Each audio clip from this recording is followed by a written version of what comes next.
Okay, morning everyone. Welcome back to Clarke Towers. We're in the library again.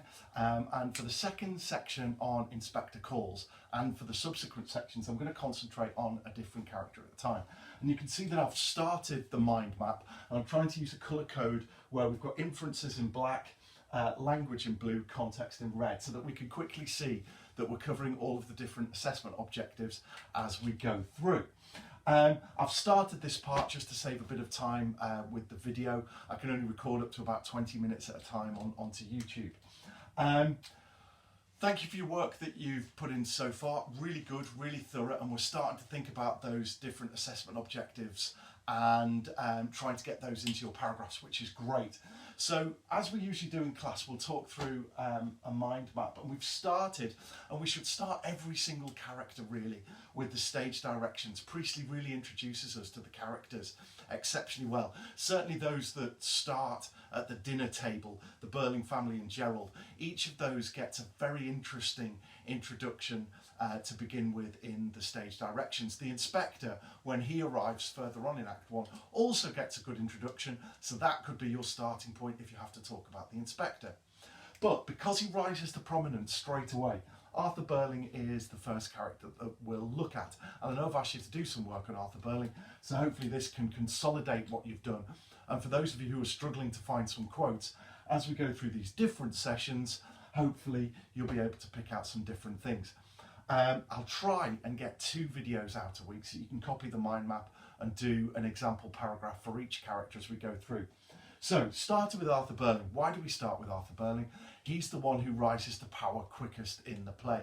He feels the patriarchy gives him the control within his household. And actually, it does, because Mrs. Birling and the rest of the family are all happy to adhere, to stick to the patriarchy, and to see Arthur Birling as an example of what they should look up to.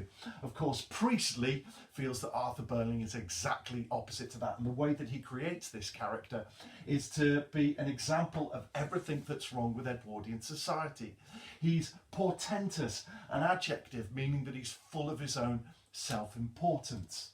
So Priestley's kind of telling us not to like this character straight away. This is a character who believes he's better than other people. He believes in his own hype. He believes that he's more important than other people and should have control. And we'll look a little bit later on at how he wrestles control with the inspector. But he feels that in his house, he is in charge, and because of his status, I'm a public man, because of his status, he feels he has control over a lot of Brumley as well. Right, so portentous, the adjective there. Start with the stage directions. We could almost suggest that that is language in itself, because Priestley gives us the stage directions as an example of what the characters should be. It's a helpful director putting on the play. You've got to remember it's a play and performance, but it is also a piece of writing. So for the readers, it also establishes those characters. That in itself is quite interesting, portentous, that adjective, and we've talked about that. But perhaps even more interesting is the little phrase, rather provincial, in his speech. Now, a province is a part of a country away from the capital city, the provinces. And what it's suggesting here about Arthur Birling is that he's still got the hints of a regional accent. So that shows that he actually came from the lower classes. He's worked up from those lower classes. Why is that important? Well, it exposes his hypocrisy. He's a hypocritical character. He's managed to rise from lower classes, and he believes that just by hard work, everyone can rise up from the lower classes. And yet let's start to think about how he treats Eva Smith. She was working hard. He even admits in Act 1 that he was thinking of promoting her to a leading operator. So it shows she was a good worker, and he admits that. But instead of rewarding her and allowing her to move up, he refuses her the small amount of money that she wanted an extra. So actually, he's holding the lower classes down, despite the fact that we've evidence that he's risen from the lower classes. So he's a hypocrite. Priestley wants to expose Arthur Birling's failings because he is effectively the chief capitalist in the play. And of course, Priestley is writing to promote socialism in the post-World War society of 1946 and using the examples of all that was wrong, the status, the gap between the rich and the poor in Edwardian society in 1912 when the play was set. So we've got a good number of inferences there. Now I've taken 6 quotes either from Arthur Birling or about Arthur Birling that we can explore a little bit. So when you're thinking about your hand, you've got inference, language, context, and then your link. Your link can be right across the play, so long as you are continuing to show the examiner that you know right across the play, you're looking at a character, not just in Act 1 or in Act 2, but their development or lack of development across the play. There are certainly some characters who don't develop at all. Birling doesn't really. By the end, he comes back round to denying that anything happened, and that second phone call at the end of the play really shocks him to the core. So there's the first quote done for us. As you're going through, and I know many of you will be doing, and lots of you I can imagine using your different colours and presenting this beautifully, keep doing that. Pause the video where you need to, copy it up, and feel free to email in any questions. You know my email address at school. Okay, so further on in Act 1, Birling describes himself as a hard-headed, practical man of business. So let's think about the language here. Again, we've got hard-headed and practical. We've got these adjectives. What I would say about Inspector Calls is it's a little bit more difficult to talk about the language. You've got to remember to do it. But where Dickens uses lots of similes and metaphors and figurative language, the play doesn't really do as much of that. So you've got to try and eke out the language where possible. So look at things like questions, look at things like contrasts, look at things like juxtapositions, and where you can, pick out things like adjectives where it's really important, because hard-headed and practical are extremely important. Hard-headed, what does that really mean? Well, it means he's lacking in emotion.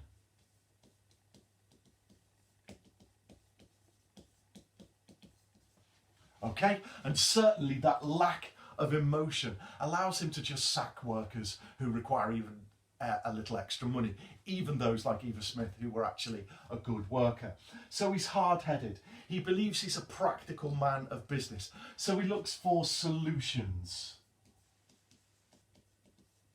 And later on, we looked at this quote last time, actually, I give thousands, yes, thousands. His solutions are monetary, financial solutions, practical man of business. So again, the man of business links to his capitalist views. Okay, now they link to his capitalist views because what's important to him is not emotions, not his family, but his business, making money, making capital. And to introduce yourself as such a hard-headed, practical man of business means that he's telling us what is important to him. He doesn't say, I'm a kindly, old-fashioned family man. No, a hard-headed, practical man of business. And those adjectives have the connotations there, lacking in emotion, wanting solutions, capitalist views. It also shows, if he's hard-headed and practical, that he actually believes he's right.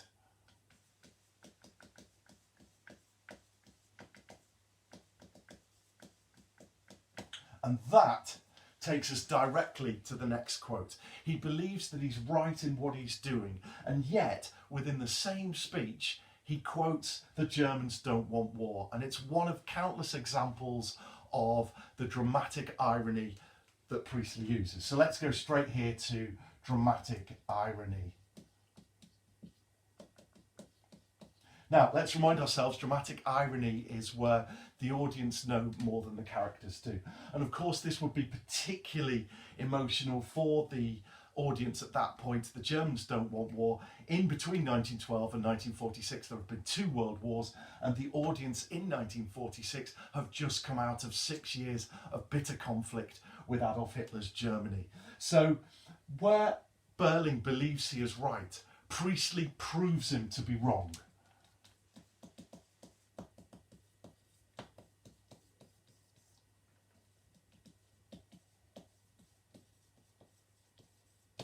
And again, why is that important? Well, it's really important because we go back to the capitalist. If the audience believe that Birling has wrong views about war, and of course he says that the Titanic is unsinkable.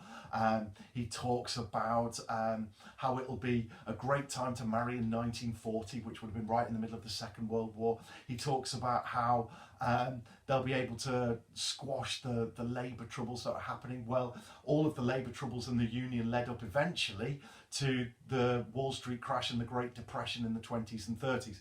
So there's loads of ways that Priestley proves Birling to be wrong. That's the most obvious one. The Germans don't want war, perhaps.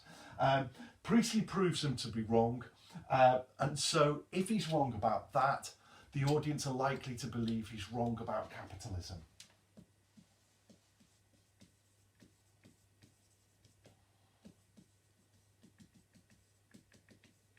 And that in itself brings us to a contextual point here. We must remember that Priestley is a socialist. So he's trying to promote a socialist point of view for the post-World War Britain. And so by proving a capitalist wrong in his play, he's doing exactly that. The Germans don't want war. Now, remember that at this point, who's he arguing with? Who's he talking to? Well, he's talking to Gerald and Eric. And it's a sort of gentleman's conversation. And he actually talks about trying to give some word of advice to these youngsters. But it's Eric, who's considered to be foolish at this point by both Gerald and Arthur Birling, who says, what about the war? And that's his response. So actually, it suggests that Eric's question was a good one.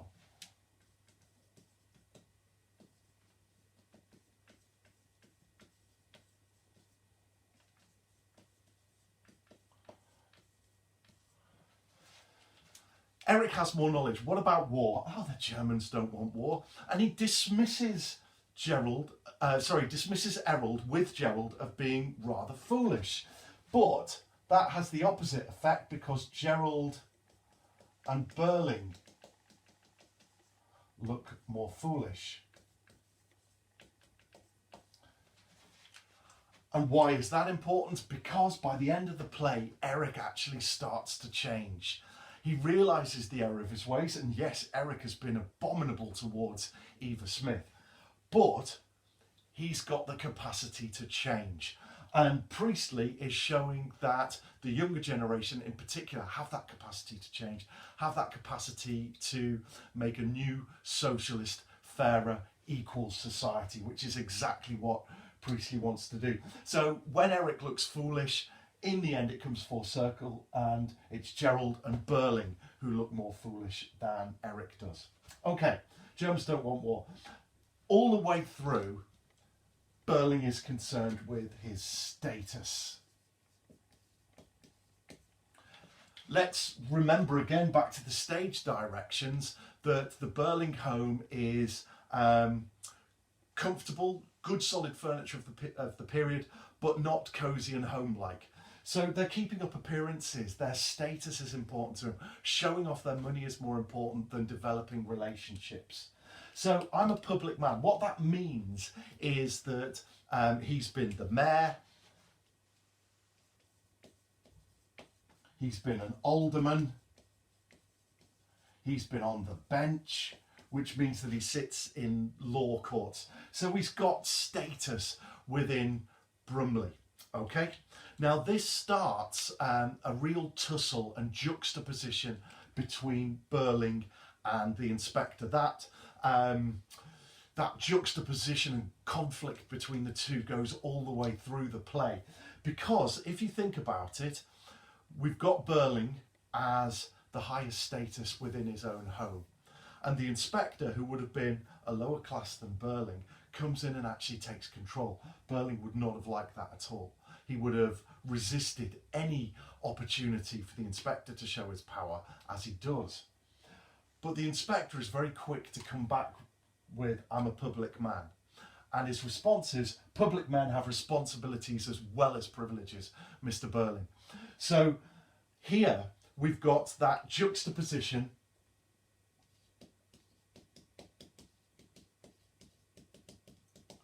between Mr. Birling and the inspector. And they're actually literary foils. If you remember what a literary foil is, we had loads of examples with Scrooge in A Christmas Carol. They're characters who are absolute polar opposites, and the qualities of one show the lack of qualities in the other. So Birling and the inspector is a socialist, Birling's a capitalist. The inspector cares about people, Birling doesn't. The inspector wants justice, Birling wants to hide the facts and avoid a scandal. So they're literary foils, they're a juxtaposition of each other. And actually that conflict, let's put conflict as a blue as well here. That conflict of ideologies, remember ideology from the last video, a system of beliefs that you live by. That conflict of capitalist and socialist ideologies forms the entire basis of this play. And as the chief capitalist, Birling is in total conflict and contrast with the inspector, who is the chief socialist within the play. And that sort of argument, that sort of structure of Birling saying something and the inspector being very quick to criticise or to contradict what Birling is saying is a key feature of the play. So we've got that contradiction there. I'm a public man. What he means is, when he says that, Birling, is that he believes that public men should be above suspicion.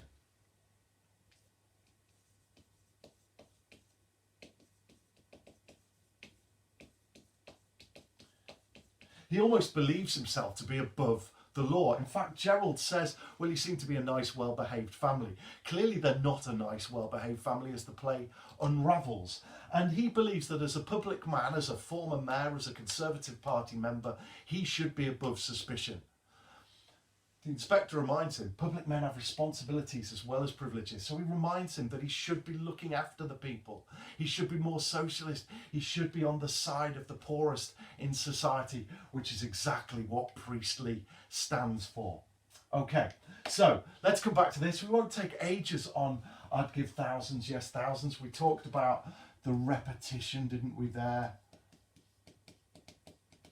And that is to emphasise his financial response.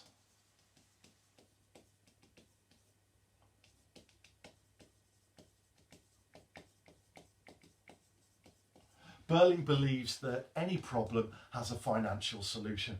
And of course, this comes at the point where Birling does regret the death of Eva Smith, because by this point they've learned that they've killed their own grandchild too. And Birling is actually quite upset by this point, but he's not upset emotionally. He's worried about the scandal that is going to come out, and actually his financial response shows that cold, calculated financial covering up of things, rather than an emotional thing. Oh no, we'll be a more caring company, I'll raise the rest of the workers' salaries. None of that is ever the response. He talks about a financial response. It also does show, though, that he has some regret, but it's a regret of status. It's a regret that he'll be found out, possibly through an inquiry. And he actually says to his wife at one point, this will look terrible when they have an inquiry. And that's what he's worried about, because of course he's going to be knighted, or he thinks he's going to be knighted in the next honours list, and that's what matters to him. And that's what he talks to Gerald about very early on in the play, that Lord and Lady Croft are likely to be more impressed with him and his daughter once he becomes Sir Arthur Birling. Okay, so you've got some answers for I'd give thousands, yes, thousands from last time, but that gives you an idea of how it fits in with the character. So let's finish off, and there's loads more quotes, and you'll have picked out so many more. And as you go through, think about other quotes that you could add to this mind map, quotes that you found yourself in your studies. You're not the sort of father a chap can easily turn to. Of course, that's said by Gerald. And that shows that Birling is not a family man.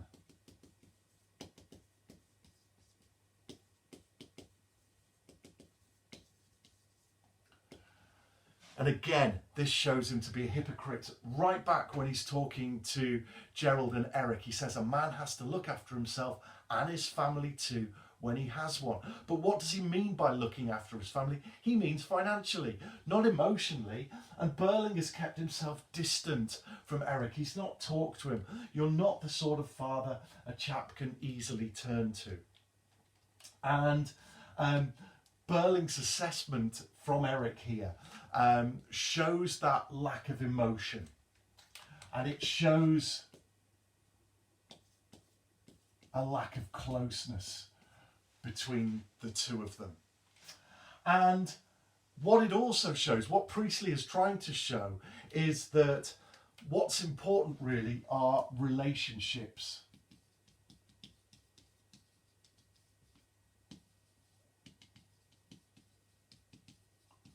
Money is nowhere near as important as relationships. Relationships within society, relationships within the family. And actually, if we look after the family unit, and if the family unit look after other family units, then society is stronger because of it. And because Birling and Eric haven't got that closeness, we know that in Edwardian societies, we come back full circle, that this lack of closeness between richer families was not evident, and so they had no empathy for the poor, let alone empathy for their own children.